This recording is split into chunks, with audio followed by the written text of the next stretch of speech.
Bonjour à tous et à toutes, bienvenue dans le podcast Toxique. Aujourd'hui, alors j'ai trouvé un concept que je trouvais cool, qui m'a été inspiré par une émission, un podcast qui s'appelle Two Hot Takes, et dans lequel les podcasteurs d'ailleurs, donc il y a Morgane qui est la podcasteuse qui est tout le temps là et elle invite toujours des gens, donc ça peut être des femmes, des hommes, etc. Donc dans lesquels elle prend des thèmes Reddit, des threads, et souvent le thread qui revient c'est Am I the asshole? Donc est-ce que c'est moi le trou du cul? Et c'est en lisant les posts qu'elle décide, enfin qu'elle donne son avis avec les autres podcasteurs pour savoir si la personne abuse ou pas.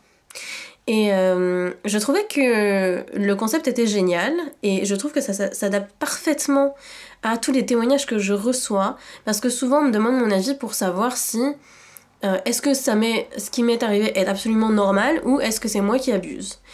Et je trouvais que c'était un super concept. Donc l'épisode d'aujourd'hui ça va être est-ce que c'est abusé ou pas.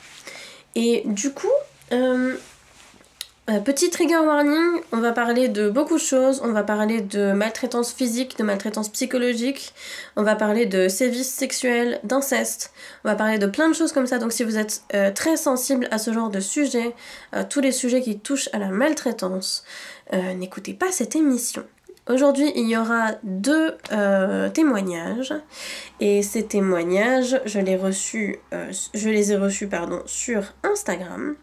Et le premier témoignage vient d'une cliente à moi, donc qui a décidé de laisser un témoignage aussi. Donc voilà, commençons.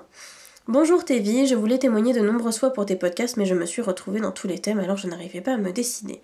Tu me connais un peu maintenant puisque tu me suis en coaching, mais il y a de nombreuses choses que j'ai survolées car c'est difficile pour moi de mettre des mots sur ce qui m'est arrivé, et parfois c'est encore traumatisant de m'en rappeler.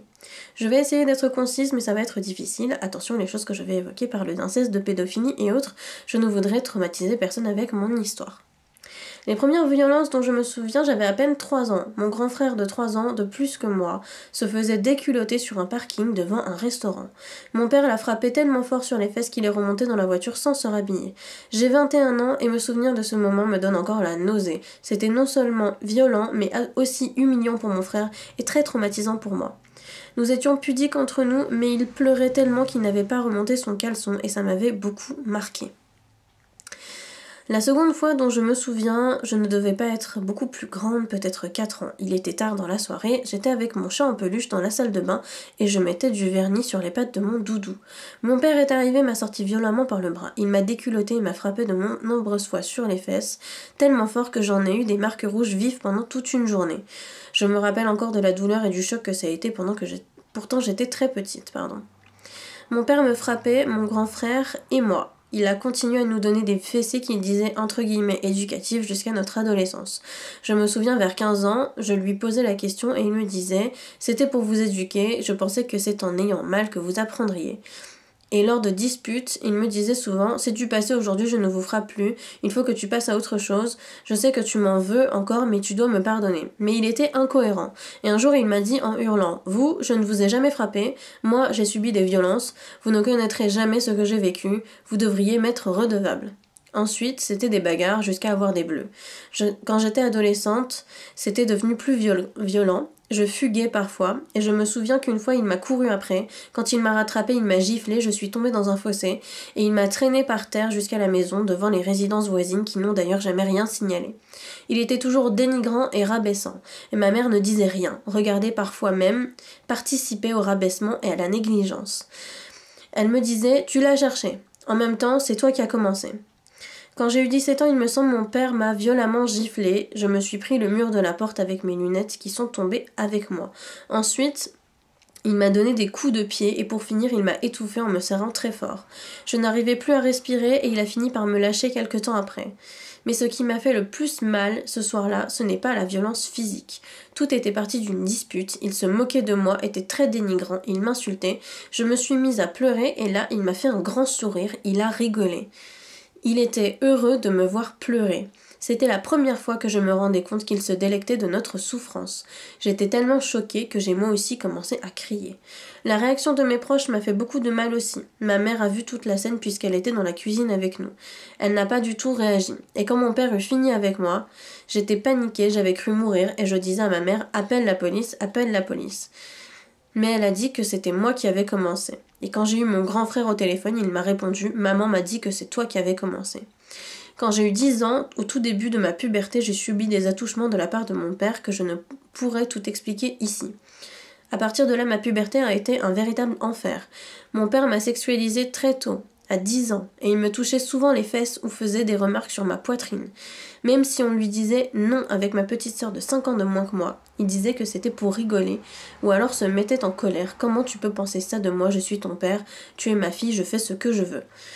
Au même âge, il m'a forcé à ce que je lui montre mes seins. Son excuse, c'est que c'était médical. Il me disait « Tous les médecins seront obligés de te le faire, je dois m'assurer que tout va bien. » Je l'ai cru très longtemps et il me terrorisait avec les gynécologues, moi et ma petite sœur. Maintenant que tu as tes règles, tu vas être obligé d'y aller et tu devras tout montrer. Le médecin te touchera partout. En 5e, j'étais devenue une fille objet. J'ai fait une grave dépression et je me suis fait harceler sexuellement à l'école. Je suis allée 2 fois à l'hôpital en 4 ans, mais le CPE du collège m'a dit que le harcèlement n'existait pas dans son établissement. Ma copine me disait que c'était normal ce que je vivais vu comment je m'habillais et mon père avait la même mentalité. J'ai rencontré un garçon et je suis restée 3 ans avec lui. C'était également un pervers narcissique et mon estime de moi-même s'est effondrée encore plus avec lui.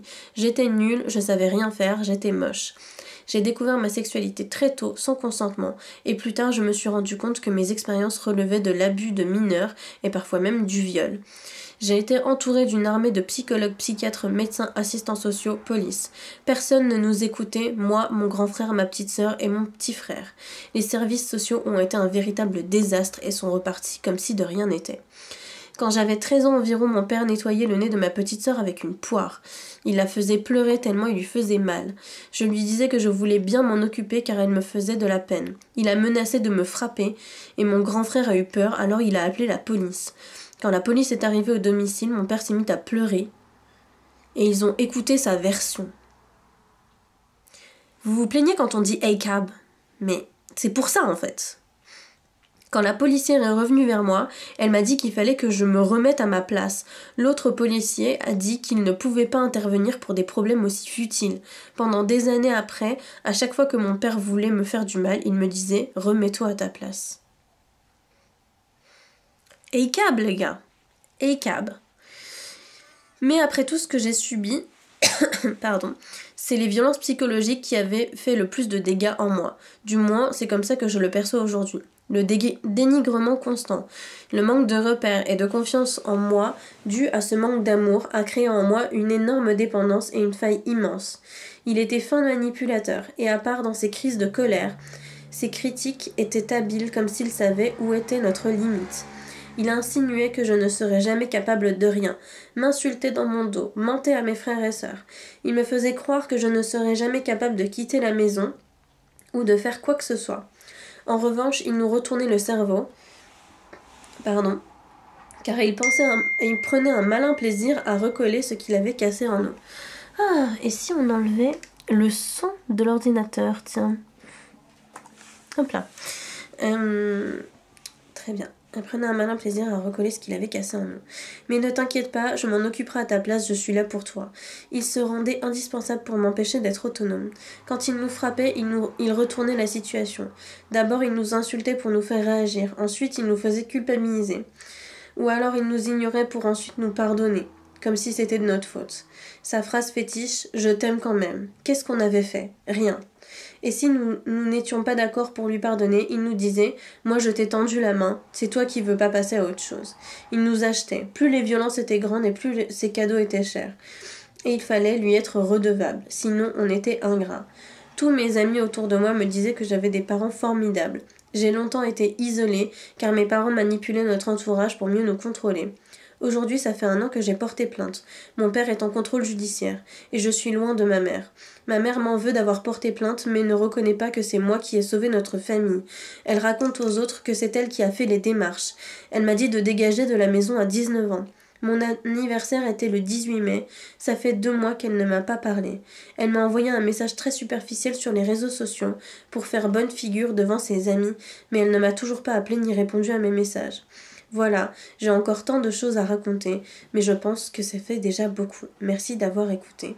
Un dernier mot, je voulais te remercier pour ton fabuleux travail, il m'aide énormément. Je pense même pouvoir dire que tu m'as sauvée. Merci infiniment. Mais je ne t'ai pas sauvée, tu t'es sauvée toute seule. Tu t'es sauvée toute seule, car c'est toi qui es venue demander de l'aide. Moi, je t'ai donné des conseils, mais c'est toi qui les as appliqués. Donc, bravo à toi. Ok, alors, souvent, les gens posent la question, mais c'est quand même bizarre, alors c'est avec beaucoup de sarcasme, mais c'est quand même bizarre que tous les gens autour de toi soient toxiques, tu dois avoir un problème. Le seul problème qu'on a, c'est que la première relation qu'on a avec nos parents, avec un être humain dans notre vie, c'est avec nos parents. Si la première relation que tu as, c'est avec quelqu'un qui est pervers narcissique, tu vas trouver que toutes les relations avec les pervers narcissiques sont quelque chose de normal. Donc c'est pour ça que cette personne, cette cliente que j'ai, a trouvé tout à fait normal que son premier petit copain soit un pervers narcissique, parce que son père l'est. Son père l'est totalement. Et on reconnaît tous les mécanismes du pervers narcissique derrière toutes ces insultes et toutes ces maltraitances. Il justifie toutes ces maltraitances. Ou alors quand il n'arrive pas à les justifier, il les retourne contre toi. C'est-à-dire que si ça ne vient pas de toi directement, si il n'arrive pas à les justifier, à dire non mais je fais ça, c'est un acte médical, il dit, s'il n'arrive pas à justifier ça et que tu lui dis mais non c'est pas du tout médical, si j'ai besoin d'un acte médical je vais chez un médecin, il te dit mais comment est-ce que tu peux penser ça, je suis ton père, je fais ce que je veux. Et donc il retourne la situation constamment contre toi, il retourne la situation contre les autres, tout le temps, parce que c'est ce que font les pervers narcissiques, ça s'appelle le détournement cognitif, en anglais on appelle ça du gaslighting. C'est le fait de faire en sorte que ta victime doute de sa propre réalité et pense qu'elle est complètement folle. Et c'est ce qui s'est passé tout au long de la vie de cette cliente. Parce que non seulement elle est tombée sur des pervers narcissiques dans sa famille, mais quand elle a demandé de l'aide, elle est tombée sur des pervers narcissiques aussi. La police qui lui dit de se remettre à sa place, alors que son père lui fait des attouchements sexuels à elle et à sa sœur, et que il maltraite physiquement non seulement tous ses enfants, que sa mère ne fait rien et parfois participe, et l'emprise est tellement grande, l'emprise de ce père est tellement grande que même la mère aujourd'hui, alors que sa fille a porté plainte contre son mari qui a dû forcément la taper elle aussi et la dénigrer, l'emprise est tellement forte que cette mère en veut à sa fille d'avoir mis son père sous contrôle judiciaire alors que, vous avez entendu le témoignage, c'est édifiant. S'il est sous contrôle judiciaire, ça n'est pas pour rien, c'est parce que c'est un père absolument affreux. Donc, est-ce qu'elle abuse ? Pas du tout, évidemment, pas du tout. Et vous seriez étonnée du nombre de clients qui viennent me voir en me disant j'ai vu des psychologues, j'ai vu des psychiatres, j'ai vu des professionnels de santé, j'ai été suivie par les assistants sociaux et j'ai vu des EduxP et de tous ces gens-là, personne ne m'a jamais cru. Personne ne m'a jamais cru. Ce n'est pas la seule, j'en ai plein des clients qui n'ont jamais été crus et j'étais la première personne à les croire et je trouve ça triste. Que dans toute une vie, il n'y a jamais personne qui te croit. T'as des difficultés, personne ne te croit jamais. Et c'est absolument affreux. Donc voilà. En tout cas, courage à toi. Mais tu sais très bien, car je te suis, donc tu sais très bien ce qui se passe. Et que tu auras toujours le soutien dont tu as besoin. Alors, deuxième témoignage. Coucou Tévi, je te suis depuis longtemps via TikTok et cela fait quelques jours que j'écoute tes podcasts sur Spotify, ce qui m'aide énormément dans ma situation. Alors, je voulais te laisser un témoignage parce que je voulais m'assurer que je n'étais pas paranoïaque. Et parfois, j'ai l'impression que c'est moi qui imagine les choses, car il arrive que ça se passe très bien avec ma mère. Ok, on est là pour ça. Alors voilà, j'ai 18 ans et j'ai toujours eu une connexion très fusionnelle avec ma mère.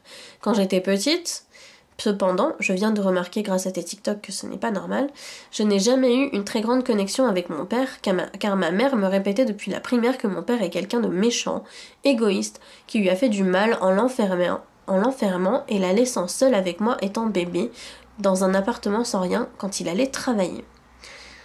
Ce qui a fait que petite, je ne parlais pas à mon père, à part pour lui dire bonjour et au revoir.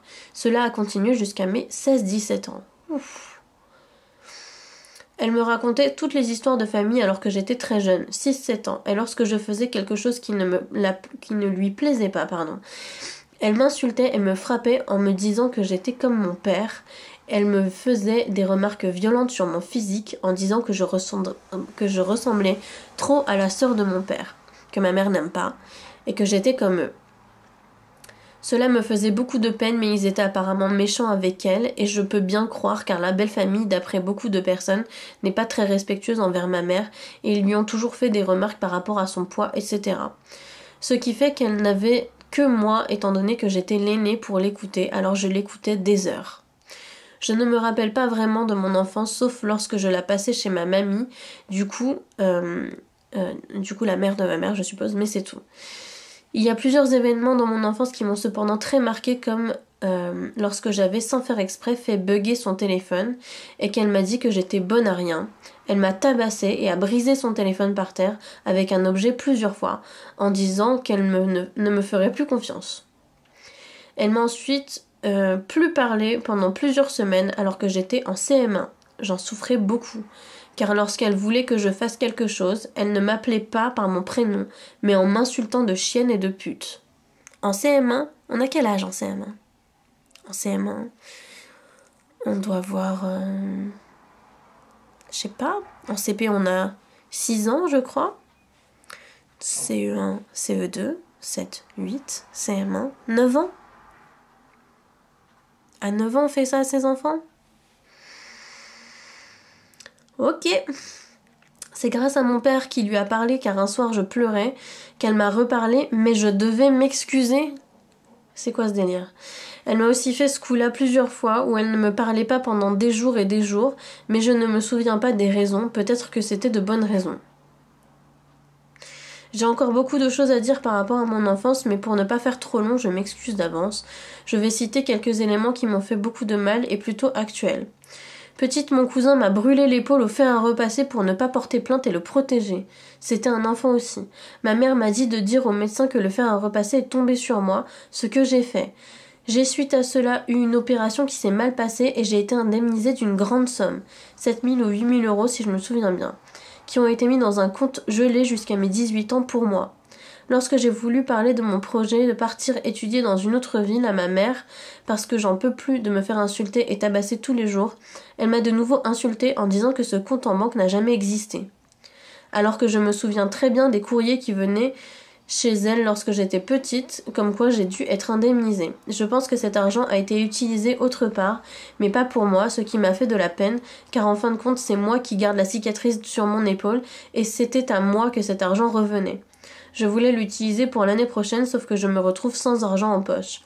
J'ai d'ailleurs travaillé cet été pour avoir de l'argent, mais lorsque ma mère a découvert que j'avais un petit ami, elle m'a privée de sortie, m'a frappée avec tout ce qu'elle trouvait. Prise, porte-manteau, ses poings, tirage de cheveux et claques. Elle m'a aussi traité de pute et de salope en me disant sarcastiquement qu'elle espérait que j'étais payée si jamais je couchais avec lui. Elle m'a, suite à cela, pris ma carte vitale, ma carte d'identité, mon passeport, ma carte bancaire et privée de téléphone durant plus de 50 jours. Je communiquais grâce à mon ordinateur offert par la région qu'elle a voulu casser, mais mon père l'a retenu. Depuis juillet dernier, j'ai donc plus rien, sachant que depuis, c'était à moi de payer la cantine au lycée, mes vêtements ou autres sorties. J'ai d'ailleurs pas le droit de sortir plus de 6 fois par mois, et si jamais je sors toute une journée, je dois attendre un long moment avant de sortir. Elle me répète aussi sans cesse qu'elle ne mérite pas ce qu'elle a fait pour moi et les sacrifices alors que j'ai rien fait à part l'écouter depuis que je suis petite et simplement avoir l'opportunité d'être heureuse avec mon copain. Elle l'a d'ailleurs eu au téléphone, elle l'a menacé. Elle lui a complètement manqué de respect et j'ai eu honte. Cela fait 1 an et demi que je suis avec lui et il me sauve énormément et m'aide dans tout ce que je traverse. Ah oui, d'ailleurs, il y a un événement de mon enfance qui m'a traumatisée, en plus du fait que mes parents se disputaient violemment tous les week-ends. C'est qu'à un moment, ma mère a voulu sauter de la fenêtre, mais mon père la retenait. Elle m'a aussi demandé de lui chercher un couteau pour qu'elle se tranche la gorge et qu'elle en finisse. Je ne réagissais pas, j'étais juste figée et je la regardais, puis j'ai pris ma petite sœur dans ma chambre et j'ai fermé la porte. Elle nous a aussi d'ailleurs beaucoup demandé si on la préférait ou si on préférait notre père en nous disant que dans la religion, il est dit qu'il faut tout faire pour sa mère et la préférer elle. Dans quelle religion Aujourd'hui, je ne sais plus quoi faire, j'ai envie de partir, mais j'ai pas de revenus, je dépends fortement de mes parents. Je risque de peut-être travailler cet été, mais comme c'est ma mère qui a mon compte en banque, je ne sais pas comment je vais pouvoir me débrouiller. Mon départ va aussi dépendre de si mes vœux Parcoursup vont être acceptés ou non. Enfin bref, j'essaye de m'en sortir malgré le fait que j'ai très peur du jour où je partirai, car ma mère m'a dit que si jamais je pars, je ne serai plus autorisée à prendre contact avec elle ou ma famille, que je serai la honte de ma famille. Selon elle, je veux partir pour me prostituer et pour la rendre triste. Il y a encore beaucoup trop de détails et de choses que je n'ai pas encore racontées, mais c'est déjà très long. Merci pour tes podcasts qui m'aident beaucoup en te souhaitant plein de bonheur. Ah oui, il m'est aussi impossible d'avoir un dialogue avec ma mère, j'ai essayé, mais elle n'arrive pas à ne pas crier ni m'insulter. J'ai aussi essayé à l'écrit, mais elle s'est moquée de moi. Ok, alors je vais vérifier s'il y a ton âge. 18 ans. D'accord. Donc maintenant t'es majeur. Alors du coup, dans tout ce que tu m'as raconté, il n'y a rien qui est normal en fait. Il n'y a rien du tout. Rien n'est acceptable, ni les violences physiques, ni les violences psychologiques, ni le fait qu'elle t'insulte pour te parler, ni le traitement par le silence à chaque fois qu'elle boude. Il n'y a rien. Il n'y a rien qui est justifiable là-dedans. On ne peut pas justifier la violence en disant c'est de ta faute. Il n'y a rien qui justifie la violence à part l'autodéfense. Ta mère ne s'est pas défendue de ton comportement. Donc il y a... Voilà, tous ces comportements, il y a beaucoup de choses qui sont illégales d'ailleurs. Le fait qu'elle te frappe, c'est tout à fait illégal. Le fait qu'elle ait la main mise sur tes comptes, elle ne peut plus aujourd'hui. Si tu le souhaites, tu peux aller voir ta banque et enlever la procuration que ta mère a sur tes comptes en banque. Elle n'a pas le droit de les avoir. Tu peux aussi déclarer que ta carte bleue est perdue et en récupérer une autre et la cacher. Je te le conseille fortement. Je te conseille très fort aussi de t'en aller. Et si jamais tes frères et sœurs doivent te recontacter plus tard, ils te recontacteront. Mais c'est vraiment impératif que tu t'éloignes de ta mère et que tu partes de la maison. Vraiment, vraiment, vraiment très très fort. Et d'ailleurs, si en attendant... que tu récupères le tout, tu peux essayer de déclarer que ta carte vitale elle est perdue aussi et refaire ton passeport. Quand ton passeport est perdu, il me semble, ou ta carte d'identité, dans tous les cas, il faut payer en fait. Il faut payer le timbre fiscal qui doit coûter 80 €. Donc dans tous les cas, il va falloir que... Voilà. Mais déclare la perte de tout ça et refais-les. N'entre pas en confrontation avec ta mère, elle est violente. Ça va mal se passer. N'essaye pas d'arranger la situation avec ta mère n'a pas envie que la situation s'arrange, c'est pour ça qu'elle se moque de toi quand t'essayes de lui en parler, parce que tu es son enfant bouc émissaire, tu es son enfant punching ball, c'est sur toi qu'elle déverse toute sa colère et toute sa haine quand elle en a. Donc elle n'a pas envie de se séparer de toi. Elle a envie de te garder comme punching ball. Elle n'a pas envie que la situation s'arrange. Parce qu'elle a envie de te garder pour se défouler contre toi. Il n'y a rien pour le moment qui fasse que la situation aille mieux, sauf si elle a envie de changer. Et je n'ai pas l'impression qu'elle a envie de changer. Je pense qu'il faut que tu partes. Je pense très très fort qu'il faut que tu partes. Parce que la situation est dangereuse. Parce que... ils vont jusqu'à te séquestrer chez toi et je trouve que c'est... bon, de toute façon, c'est illégal puisque tu as 18 ans et que tu es majeur aujourd'hui. Essaye de voir si tu peux pas essayer de vivre avec ton copain, même de manière provisoire, en lui disant bon bah voilà, c'est juste le temps que je trouve un petit appartement et un travail, un CDI. Tu peux très bien trouver un CDI à 18 ans, t'essayes, je sais pas, chez McDo, quelque chose comme ça, et tu te tiens à carreau pendant quelques temps. Je l'ai dit dans mon podcast précédent, mais la plupart du temps on a très peur que si on fait pas d'études, on va rester coincé dans un petit boulot, sauf que c'est pas du tout le cas. Ça met, je sais pas, 6 mois, peut-être 1 an max, grand maximum 2 ans de se remettre à flot financièrement. Donc si tu travailles assez bien, que tu arrives assez à mettre de côté, à mon avis, tu vas pouvoir prendre le temps de faire les choses correctement et de pouvoir partir. Voilà, je pense que c'est tout. Non, tu n'abuses pas. Non, ça ne vient pas de toi. T'as un entourage qui est particulièrement toxique. Pars parce que c'est dangereux. Comme l'a fait ma cliente précédemment, elle est partie et elle a porté plainte contre son père. Et si un jour tu peux porter plainte contre ta mère, fais-le, parce que il y a plein de choses qui sont illégales qu'elle t'a fait. Te frapper par exemple, c'est tout à fait illégal. Te séquestrer chez toi, c'est tout à fait illégal, parce que t'as 18 ans et que tu fais ce que tu veux. Te voler ton passeport, ta carte bleue, etc. Tu peux porter plainte et tu peux lui dire de te le rendre. Ça n'arrangera pas la situation si tu le fais. Ça n'arrangera pas la situation. Et tu le sais. Tu le sais parce que je suis sûre que la première réaction que t'as eue quand j'ai dit ça, c'est elle va être folle de rage et elle va me frapper encore plus. Donc, n'attise pas sa colère. N'entre pas en conflit. N'essaye pas d'arranger les choses. Pars. Protège-toi. Tu ne seras pas une mauvaise fille si tu le fais. De toute façon, elle trouve que t'es une mauvaise fille. Y a rien qui va arranger ça. Va-t'en. Fuis le plus loin et le plus vite possible. Et ne te retourne pas. Ne te retourne pas. Si tes frères et sœurs veulent te contacter, ils le feront. Et ils trouveront un moyen de le faire.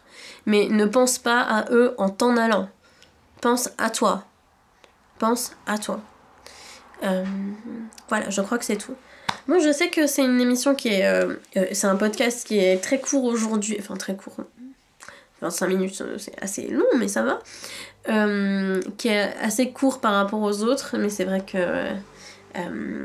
parfois, on n'a pas le temps et pas... pas le temps et pas assez de témoignages. Enfin, j'ai pas fait d'appel au témoignage. Bon, bref. Je vais pas me remettre en question pour tout ça. C'est un podcast qui est un peu plus court que les autres fois, mais je trouve que le format est quand même assez cool. Donc n'hésitez pas à me dire si ça vous a plu en commentaire sur YouTube ou à m'envoyer un message. Je vous souhaite un très bon dimanche et je vous dis à la semaine prochaine. Ciao!